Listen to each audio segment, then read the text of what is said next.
اعوذ باللہ من الشیطان الرجیم بسم اللہ الرحمن الرحیم اللہم صلی علی سیدنا محمد وعلی آل سیدنا محمد مبارک وسلم۔ اچھا جی، قرآن مجید میں آگے سورہ پارہ تھا 25واں اور ابھی اس کے دوسرے حصے کا خلاصہ۔ اس میں دو صورتیں ہیں، سورہ دخان اور سورہ جاسیہ۔ تو سورہ دخان میں اللہ تبارک و تعالیٰ نے فرمایا کہ قرآن مجید کو اللہ تعالیٰ نے برکت والی رات میں اتارا۔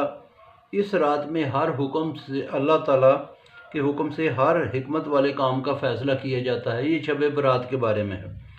پھر آگے فرمایا کہ اہل مکہ اپنی ہٹ درمی پر اڑے ہوئے ہیں اور یہ نبی پاک صلی اللہ علیہ وآلہ وسلم کی شان میں گستاخی کرتے ہیں، اللہ تعالیٰ ان سے انتقام لیں گے۔ پھر حضرت موسیٰ علیہ السلام اور فرعون کا قصہ ہے، اور پھر بتایا کہ بنی اسرائیل کی ناشکری کہ اللہ تعالیٰ نے ان کو علم کی بنا پر ساری دنیا میں چنا، لیکن انہوں نے رب کے دوبارہ اٹھانے سے انکار کیا۔ پھر کفار اور مومنین کا انجام بتایا کہ مومنوں کا اچھا انجام ہوگا اور کفار کو دوزخ میں سزائیں دی جائیں گی۔ آگے سورہ جاسیہ ہے۔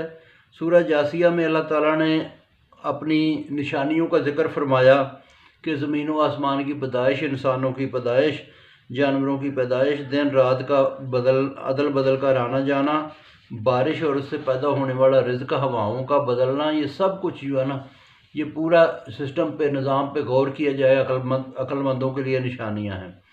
پھر آگے ہے کہ اللہ رب العزت کی شکر گزاری کے شکر ادا کرنا چاہیے۔ اللہ تعالیٰ نے عقل دی، لوگ سمندروں میں کشتیاں چلاتے ہیں۔ پھر بنی اسرائیل کا تذکرہ کیا کہ بنی اسرائیل کو کتاب و حکمت دی، نبوت دی، پاکیزہ رزق دیا، فضیلت دی، اور یہ ہے کہ ان کو چاہیے کہ نبی پاک صلی اللہ علیہ وآلہ وسلم کی تعلیم پر عمل کریں۔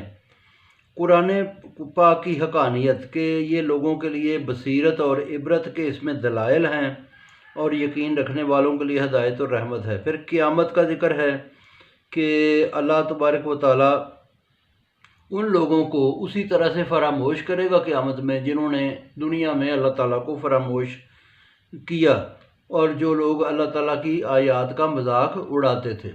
تو بہت شکریہ جی۔ آگے پارہ نمبر 26 انشاءاللہ پھر اس کا خلاصہ شروع کریں گے۔ Thank you.